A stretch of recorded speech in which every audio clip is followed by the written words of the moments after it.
Mummy ఇలా evening snack ఏంటిది? సరే. చంద్రుల్లో ఉండే కుందేలు కిందికొచ్చిందా, కిందికొచ్చి నీలా మారిందా?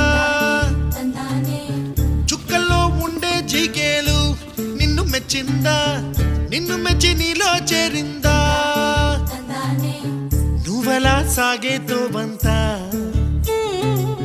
నావలా తూగే నీ వెంట, నువ్వెళ్ళే దారే మారిందా, నీ వల్లే తీరే మారి ఏరై పారిందేమో నేలంతా. చంద్రుల్లో ఉండే కుందేలు కిందికొచ్చిందా,